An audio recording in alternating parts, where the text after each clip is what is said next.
Cinema ఇండస్ట్రీలో ఆప్తులు ఎంతోమంది ఉండి ఉంటారు. ఆ, అంటే ఆ విషయంలో నేను చాలా అదృష్టవంతుని. అందరూ ప్రేమించారు నన్ను. దాసరి గారు నా బిడ్డరా అనేది. ఇక ఆయన God father, just like God father. నాకు ఫాదర్ లేడు కనుక నాకు నా బిడ్డవరా రే, నా బిడ్డ బాబు బాబు అని పిలిచేది నన్ను. అందరినీ అట్లా పిలవరు. రాఘవేంద్రరావు గారు బాబుమోహన్ బాబుమోహన్ అని పిలుస్తాడు. అక్కినేని గారు అందగాడ కమాన్ అనేవాడు. ఇక నన్ను ఎంత ప్రేమించేవాడంటే ఇక నేను అవి చెప్పకూడదు. నన్ను ఇంటికి పిలుచుకొని పక్కన కూర్చుని పెట్టుకొని చాలా ఆప్యాయతగా, అది మాటలతో చెప్పలేను. ఎన్టీ రామారావు గారు తమ్ముడు కమాన్. ఆయన వల్లనే పాలిటిక్స్లో కూడా ఆయన చనిపోయింది కనుక ఆయన డ్యూటీ చేయాలి నేనని అట్లా కనుక నన్ను అందరు హీరోలు బాలకృష్ణ గారి దగ్గర నుంచి చిరంజీవి గారి దగ్గర నుంచి ఆల్ హీరోస్, ఆల్ డైరెక్టర్స్ నన్ను ఎంతో అంటే ఒక రకమైన గౌరవంతో కూడిన ప్రేమ అండి. అది నిజంగా నేను అదృష్టవంతుడు. మీ కో ఆర్టిస్ట్లు ఒకప్పుడు 90sలో మీది కోటా శ్రీనివాసరావు గారి కామెడీ అంటే అసలు విపరీతంగా నవ్వుకునేవాళ్ళు అసలు. సో ఆయనకి మీకు ఒక చిన్న క్లాష్ వచ్చిందని విన్నాం. క్లాష్ రాలేదు, కొందరు తెచ్చారు. ఓకే, వాళ్ళ అడ్వాంటేజ్ కోసం తెచ్చారు. ఓకే. అది కోటగారే తెలుసుకున్నాడు, ముందు తెలుసుకోలే. ఓ, బాబు మోహన్ ఉంటే మేము నటించం అని పెట్టారు. ఓకే. కోట బ్రహ్మానందం ఇద్దరు. ఓ, ఓకే అన్నా, మేము పెద్ద సీరియస్గా ఏం తీసుకోలేదు. ఓకే మీ ఇష్టం. నేను అడగలేదు కూడా వాళ్ళని, ఏంటి ఇట్లా అన్నారట అని. ప్రొడ్యూసర్స్ ఇట్లా అంటున్నారు, ఎట్లా చేయాలో ఏం చేయాలో, నువ్వు కావాలి కంపల్సరీ ఎట్లా అని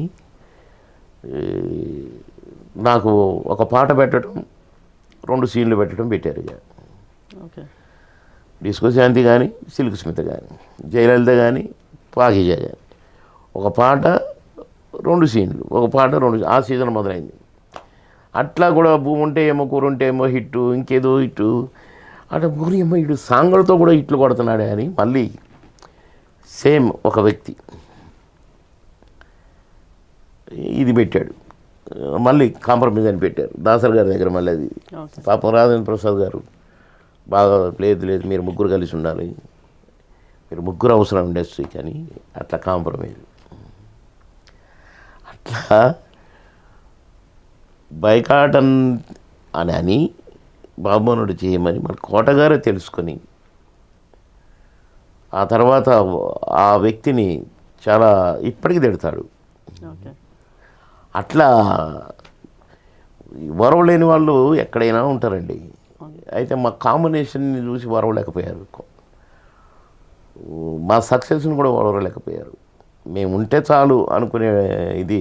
ప్లస్ నిజంగా కూడా ఆడని సినిమాలకు కూడా 4-5 వారాలు ఆడి డబ్బులు తెచ్చినాయి మా కాంబినేషన్. అట్లా కూడా చాలా సినిమాలు ఉన్నాయి, మేము ఉంటే చాలు డబ్బులు వచ్చినట్టే అని. అలా మా కాంబినేషన్ గ్రేట్ కాంబినేషన్. అసలు మేము అది ఇప్పటికీ చూస్తేనే ఆశ, అది ఎట్లా చేసాము మనం అనుకుంటాం మేము. సో అప్పట్లో షూటింగ్స్ అవి ఎట్లా ఉండేవి సార్? అప్పట్లో హెక్టిక్ షెడ్యూల్స్ ఉండేవా మీకు అసలు? అయ్యయ్యో, మాలాగా సినిమా పుట్టిన కాడ నుంచి ఎవరు చేసి ఉండరు. ఓకే. మాలాగా మీన్స్ నాలాగా.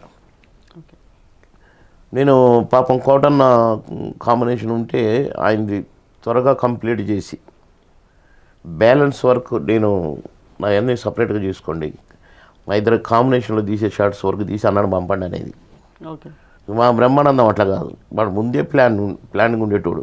సార్ నైట్ వర్క్ ఉంటుంది ఇవ్వాలనుకుంటే వాడు ముందే ప్లానింగ్ ఉండి 6-7 గంటల లోపల పోయేటట్టుగా ప్లాన్ చేసుకొని వాడు ఎవరినో పట్టేసి ఆ కో డైరెక్టర్ వాళ్ళని అంతా ప్లాన్ చేసి నేను వెళ్తాను అనేవాడు.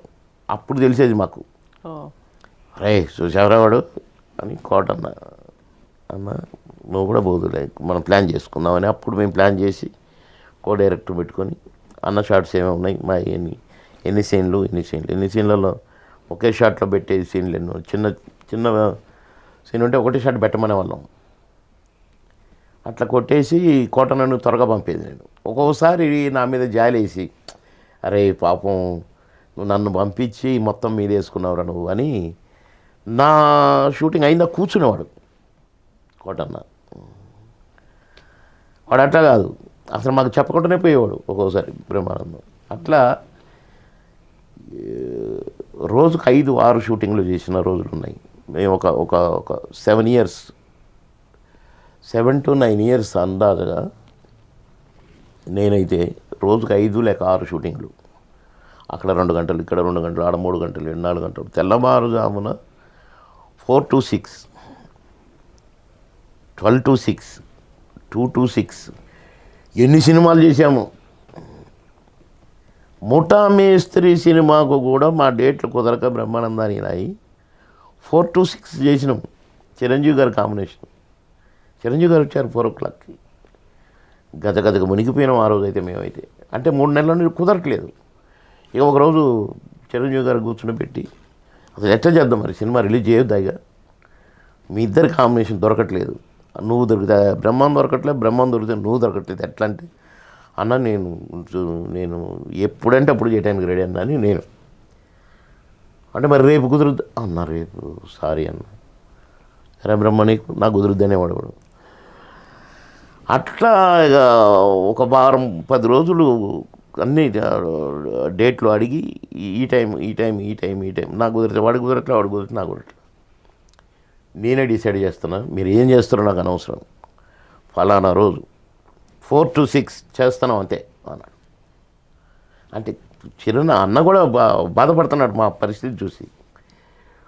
2 గంటలు ఏంటి మీరు, అబ్బా తెల్లవారులు ఏంటే మీరు అని 4 to 6 అన్నాడు. అన్న మేము ట్రై చేసుకుంటామన్నని వాళ్ళని బ్రతిలాడుకొని 4కి అక్కడ కంప్లీట్ చేసి 4 to 6 ఇక్కడికి వచ్చేటట్టు చేసి, అమ్మ అరే నిద్ర వస్తుంది అని చెట్టు కింద ఆపరా, చిరంజీవి గారు ఎందుకు వస్తారు 4కి అని అంటున్నాను.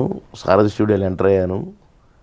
దూరంగా కూర్చొని ఒక చైర్లో కూర్చున్నట్టుగా అనిపించింది. గట్టిగా చూస్తే చిరంజీవి గారు. అమ్మో 4 గంటలకే వచ్చేసిండు చిరంజీవి గారు. అన్న ఎక్కడి నుంచి పాపం, షూటింగ్ నుంచి అంటే అవునన్నా, పాపం మన గురించే అడ్జస్ట్ చేసి ఉంటావు అక్కడ, మాకు తెలిసిందిలే అన్నాడు. అట్లా ముఠా మేస్త్రికి కూడా 4 to 6 చేసినాం. మొన్నటి అక్కడ పాలిటిక్స్లో మంత్రి అయ్యేంత వరకు కూడా ఆల్మోస్ట్ రోజు 4-5 షూటింగ్లు అట్లా ఉండేవి. మరి మేము ఎట్లా చేసామో మాకు తెలిసేది కాదు. డబ్బింగ్ చెప్పినప్పుడు చూసుకునేది, బాగుందా బాగానే ఉందిలే అనుకునేది అంతే. అట్లా మేము పడ్డ కష్టం. మళ్ళీ ఒక్కొక్కసారి రాత్రి 12 దాకా ఇక్కడ షూటింగ్ చేసి బై కార్ తెల్లవారుసరికి రాజమండ్రి వెళ్ళిపోయి అక్కడ మళ్ళీ 7 o'clock కాల్ షీట్కి కరెక్ట్గా అందుకొని మళ్ళీ అట్లా ఏమో గమ్మత్ తిరిగేది. ఒక్కరోజు మెడ్రాస్, మళ్ళీ బై కార్ తిరుపతి, అక్కడ ఒక్కరోజు మళ్ళీ నైట్ వచ్చి మెడ్రాస్లో చేసి మళ్ళీ అట్లా చేసేవాళ్ళం.